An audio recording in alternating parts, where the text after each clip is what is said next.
Hi Rob, so I'm a GP registrar currently working in Cultivate. I'd like today to share with you some of the insights I've learned from being a medical student and then the transition to becoming a doctor. So I've been practicing for nearly 5 years now. You will see this glass, can't you? We will see the same glass, but some of us may have an interpretation that the glass is half empty. Some of us may think that the glass is half full. We'll come back to this. I'll share with you the 7 insights. The first insight is to open up and talk. I still remember my days back in medical school. Some good days, some bad days. What I found was that when I was facing difficulties, struggle, it was not the only person who was feeling that way. So sometimes when we feel like we're struggling with our course, we're struggling to pass our exam, it's something that we're the only ones suffering. And when you go into medical school, you have a very common trait of people who go into medical school. People we call type A behavior, very competitive, don't like to show their weaknesses. So we're all very competitive and want to learn more, get good grades. And then when we all are in the same cohort, then we won't be scoring top because most of us will be on the average, and it can feel like a blow to some people. And when I started working, I still remember the first day in my F1. It was a huge leap from being a medical student to having to work as a junior doctor. It was felt like I was thrown in the deep end, having a list of 30 patients that I had to look after. I was not sure what to do. All the years of training in medical school, the induction, did not feel like it was sufficient. So I feel very underprepared, and I felt like I was struggling in my foundation year. Then what I found was talking with other peers in the same foundation year group was a relieving thing to do, because I actually learned that when I shared my experience with other foundation doctors, they also are facing similar problems. And just by sharing the experience and seeing things from their perspective helped me. It was reassuring to know that I was not the only one suffering, and we were all in the same boat. So that feeling was quite a good way to actually carry on in my foundation years. The second insight is put your oxygen mask on first. As doctors, as future doctors, you'll be trained to look after your patient. And we're very good at caring for other people, but then when it comes to caring for ourselves, we're not very good. A quote that got stuck with me is this: put on your oxygen mask on first. You hear this on airplane, because if you have somebody else next to you, you need to be able to secure your mask first, because otherwise you won't be fit enough to look after the other person. So I learned this the hard way. I was working in care of elderly gastro, and during the on-calls, it was very busy. I was the only F1 covering ward and had a list of cannulas, jobs, bloods to chase, being bleep every 15 minutes. So I was working really hard, and I thought I had to plow through because otherwise I won't get through my list. What I didn't realize that I was consistently putting others' need before mine, and the way I was doing it was not good for my well-being. So I was probably skipping breaks, and there was one shift where I worked for 12 hours without any break at all. I was not drinking enough. At the end of that shift, I was really tired, and I was not sleeping well. I was stressed. So that made me think a lot about what I was doing, and I realized that the way I was looking at things was not healthy, because in the long term, if you carry on that way, it won't be sustainable. You will crash and burn soon. So this is something I wish I did earlier. Now I make sure that I have my breaks. I don't delay going to the toilet. I make sure that I look after myself, because it's very important. As a junior doctor, you can get to the point where you think that your health is not important, you're young, and it doesn't really matter, you can just plow through. So that is a thing that I wish I did earlier. Third insight, life is fragile. We're here today, but we don't know whether we'll be here tomorrow. We're young. As medical student, you might think that you have all the years before you and you just carry on living. But the thing is, tomorrow is something that's not certain. So what you can do today is very important. So make sure that you look after yourself, because you don't know what tomorrow will be.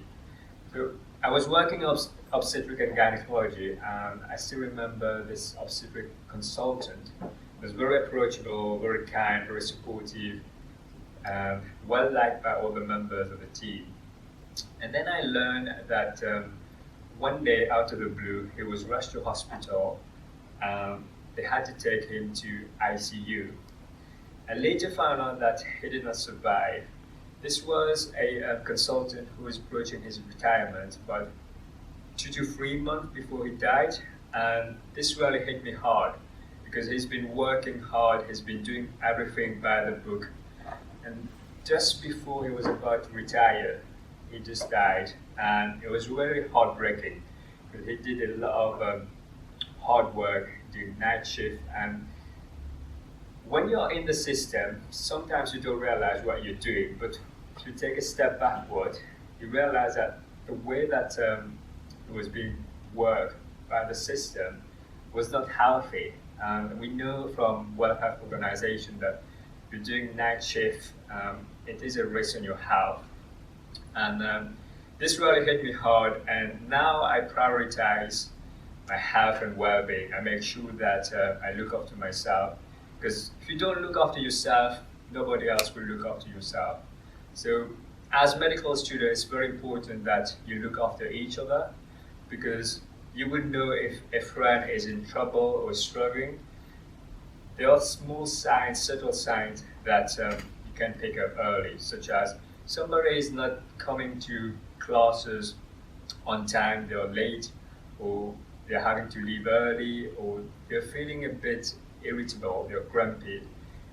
Chances are that there are other aspects in their life where they're struggling. So you could have conversation with that person just to ask them, how are you doing? It makes a big difference to that person. This leads to next point is, why did you go into medicine? We all went into medicine for a different reason. Many of us went into medicine because we want to make a difference, to change people's life. And when you go through training, what happened is that this enthusiasm, this meaning that you had when you signed up for medicine, you kind of get faded. It gets faded in the background. You're doing what you have to do. And I don't know if you've noticed on your placement, you may notice some of the doctors who are a bit numb.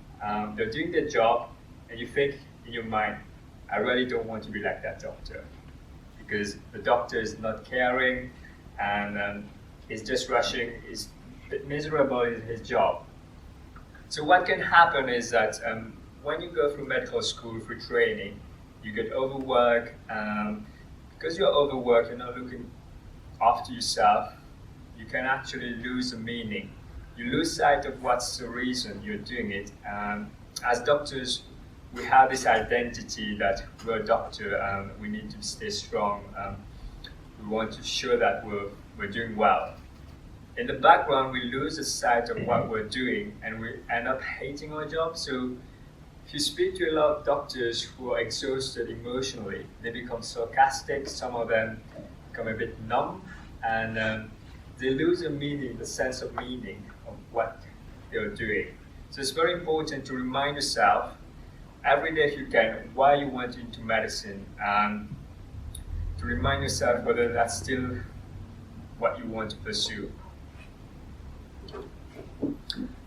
The fifth insight is to show kindness. So kindness is something that in this world is something we lack, because most people are there for themselves, and you will find that as you work in the system, most people will look after their own interests, and you will have politics.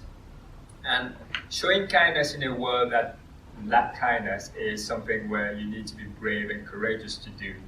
because you need to be able to do it in a way that elevates other people and elevate yourself. So many people see kindness as a sign of weakness or naiveness, but kindness is actually a sign of strength. And showing kindness is something that helps not only yourself, but other people around you. When you show kindness to somebody else, you inspire that person to be more kind to the other person. And it can create this ripple effect, so other people become more kind and supportive. So this is why it's important to show kindness. And I'm not saying that you need to be a doormat and say yes to everything. That's not kindness. You can still be kind and be assertive and have your boundaries, because there will be people who you show kindness to who will actually take advantage of that. And you need to know if this is happening, how to set your boundaries. Stay kind, but be assertive so that nobody else is overstepping on your toes. The sixth insight is investing in relationship. So having a supportive network is very important in your happiness, and research has shown that time and time again. So as medical students, many of you probably came to Swansea University because of the offer you've got. Maybe you're not from here, you move across the country, maybe some of you are quite far away. So you have a group of friends at medical school, and you'll be having the same experience as you go from medical school to training in your job. So make sure that you foster a good relationship with your peers, and you can relate to each other, because the friends you make at university are lifelong friends. So make sure that you invest in relationship. And also make sure that you make time for that, because when you'll be starting to work as doctors, there will be time when it's very difficult to arrange to meet with friends or to have annual leave together, especially if you're working on busy posts such as A&Es or medicine. So just to meet up with friends can be a challenge. So make time for that and invest in relationship. So that's going to help you, especially when you have these bad days and you have somebody who you can talk to, who would understand where you're coming from because they have the same background. Last but not least, make sure that you enjoy yourself at medical school and after you graduate, because life is something we need to enjoy and celebrate.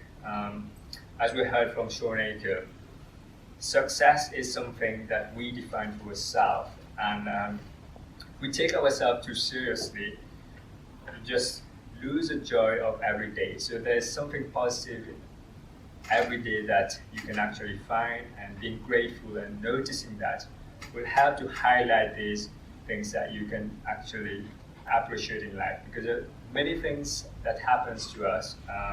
Sometimes our brain actually focus mainly on the negative side.